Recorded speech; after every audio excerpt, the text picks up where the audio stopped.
sebagai pimpinan Majelis Taklim. Yang saya hormati juga yaitu Hadratil Mukarram Bapak Haji Budi Setiawan, matanallah bituli hayatihi. Dan ada barangkali yang belum disebut susunan kabinetnya siapa Pak? Ada lagi? Oh, progres apa betul? Para ustadzah, ada Ustadzah Haja Neni, ya Ustadzah Haja Sukarni, ya ada, ini banyak sekali kalau disebutkan sampai zuhur ini. Insya Allah seluruhnya, para pimpinan-pimpinan taklim, para tokoh masyarakat, barangkali ada Ibu RW, Ibu RT, ya, dan juga para sesepuh dan kini sepuh, insya Allah seluruhnya dimuliakan oleh Allah Subhanahu wa Ta'ala. Seluruh jamaah yang berbahagia, syukur alhamdulillah, sama-sama kita panjatkan kehadirat ilahi Rabbi yang telah memberikan nikmat dan karunia-Nya kepada kita bersama, terutama nikmat diutusnya baginda Rasulullah Sallallahu Alaihi Wasallam yang tadi kita sudah dengarkan baik dari Ketua DKM maupun dari Bapak Basuki, ya, bagaimana tentang akhlak baginda Rasulullah SAW. Jadi nikmat terbesar adalah nikmat diutusnya baginda Rasulullah Sallallahu Alaihi Wasallam ke alam dunia ini, yang segala sifat dan akhlaknya tadi kita sudah banyak mendengarkan. Karena memang Michael Hart bertahun-tahun menyelidiki tentang tokoh-tokoh dunia.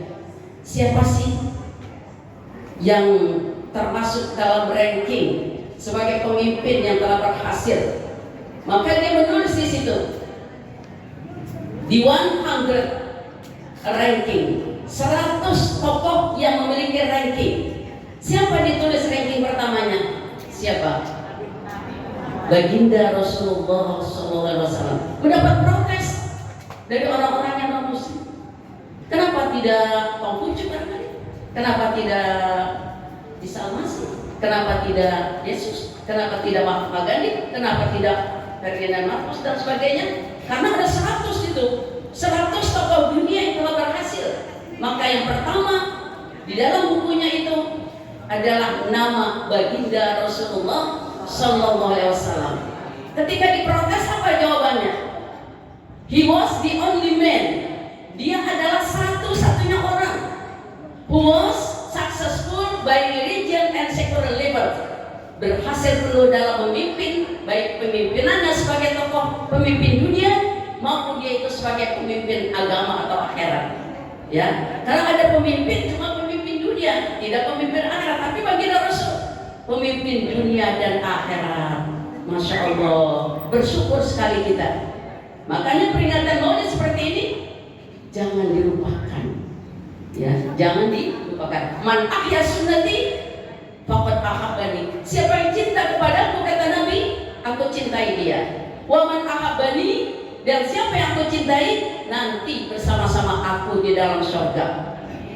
Nama Nabi, ibu sekalian, disebut dalam satu hari berjuta-juta kali oleh berjuta-juta insan tanpa diperintahkan. Ibu, dalam satu hari berapa kali menyebut nama Nabi? Kalau siapa orang yang tidak menyebut nama Nabi dalam satu hari, berarti ibu sekalian dia kagak diriin sholat. Dia enggak? Dalam sholat tadi berapa kali? Di dalam peringatan Maulid berapa kali kalau kita hitung tadi itu? Pembacaan sholawat menyebut nama Nabi. Masya Allah, ibu sekalian. Ini menyebut saja kita sudah mendapatkan penghapusan dosa. Ya.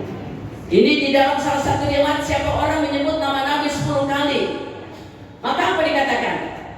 Malaikat Jibril alaihissalam, aku akan tuntun dia ke surga.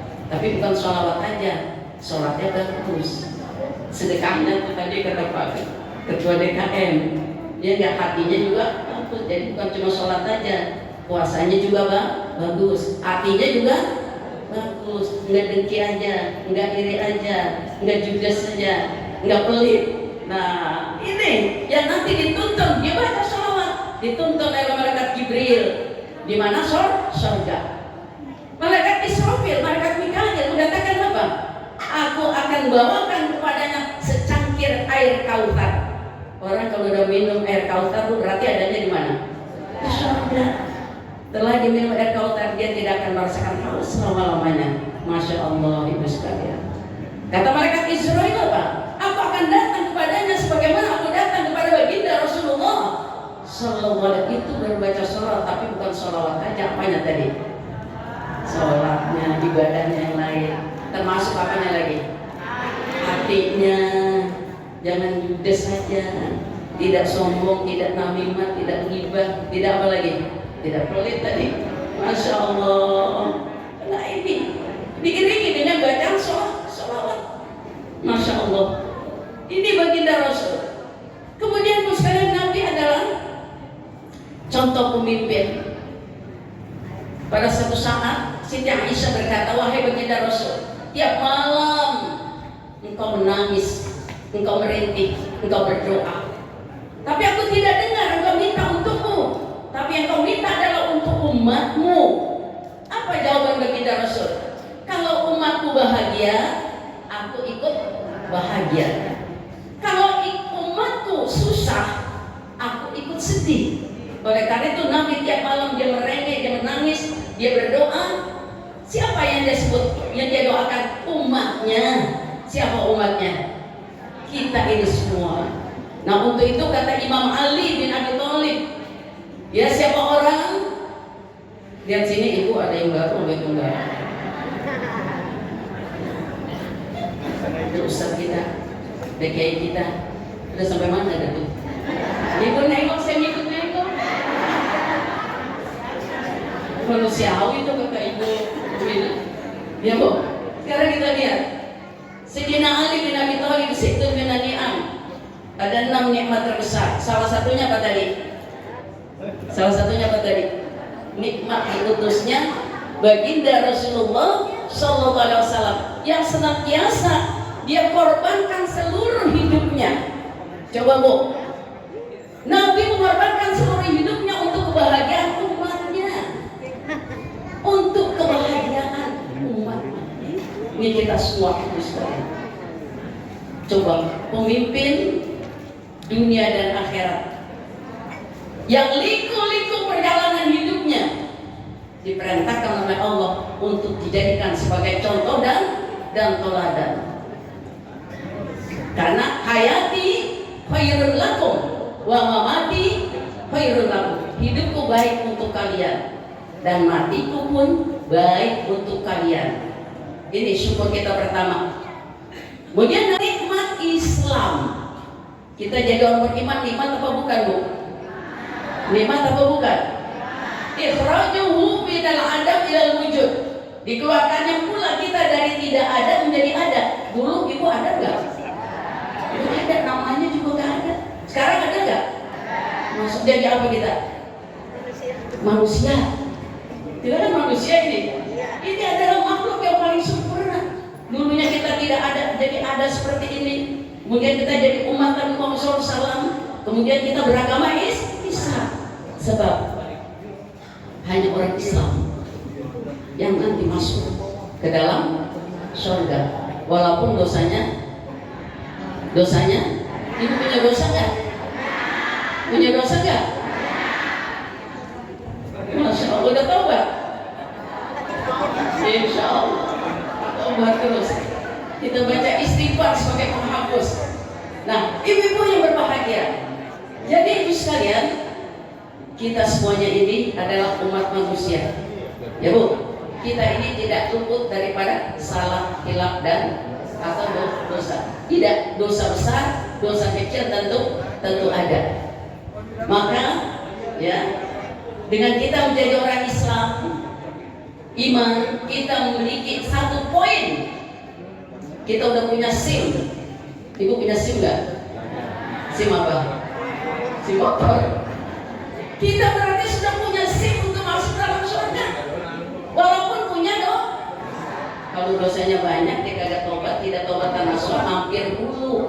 Mau mampir dulu nggak? Maunya langsung. Masya Allah, mudah-mudahan semuanya ikut mau di tempat ini ya bu ya. Masya Allah, ibu sekalian kita. Nah, karena ini yang dikatakan kita punya poin untuk bisa masuk ke dalam surga. Umat Islam, umat Nabi Muhammad Sallallahu Alaihi Wasallam. Saya tidak banyak-banyak nih atau lagi. Kemudian kita nikmat. Coba tadi di mata pertama.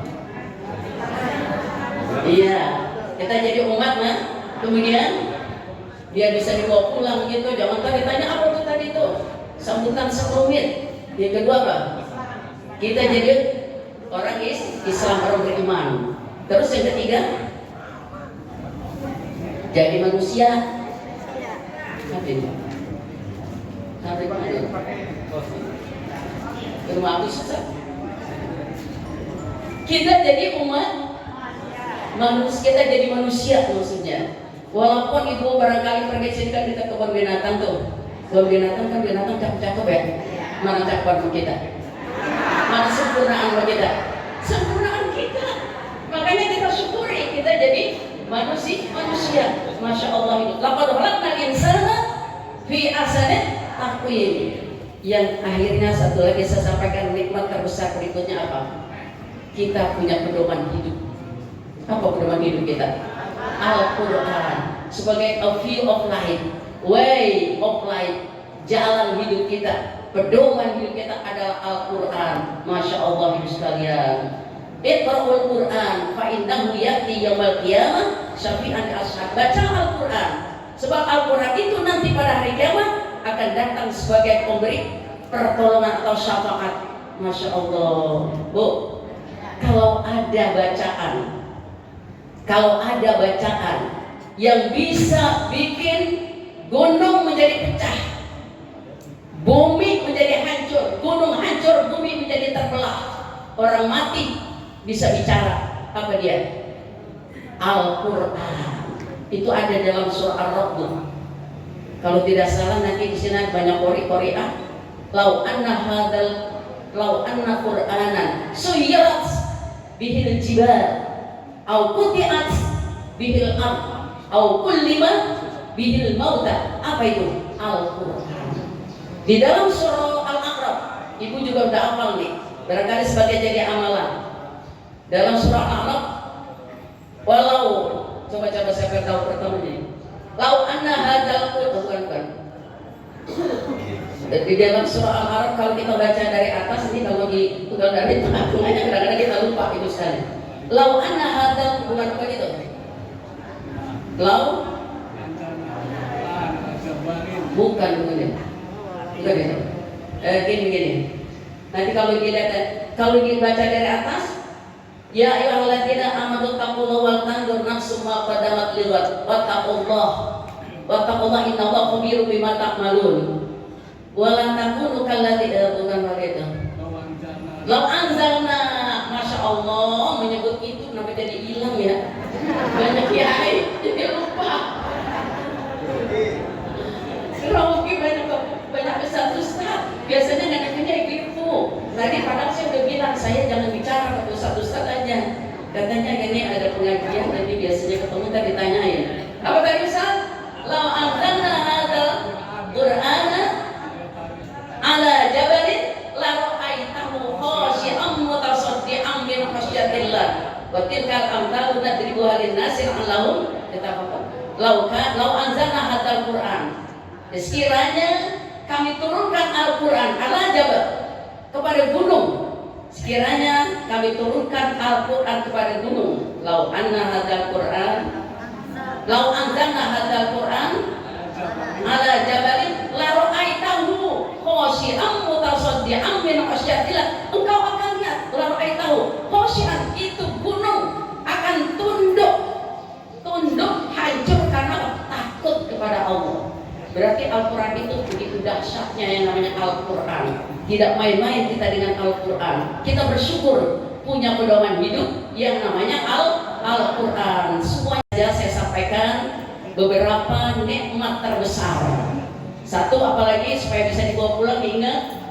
Nikmat terbesar pertama apa tadi? Diutusnya ya Nabi Muhammad SAW kepada umat manusia seluruh dunia. Kemudian yang kedua, kita jadi orang Islam. syukuri nikmat Islam, iman yang ada di dalam diri kita. Siram terus, baca Quran, hadiri majelis taklim atau ramaikan masjid, siarkan. Itu berarti kita harus sekalian mensyukuri nikmat.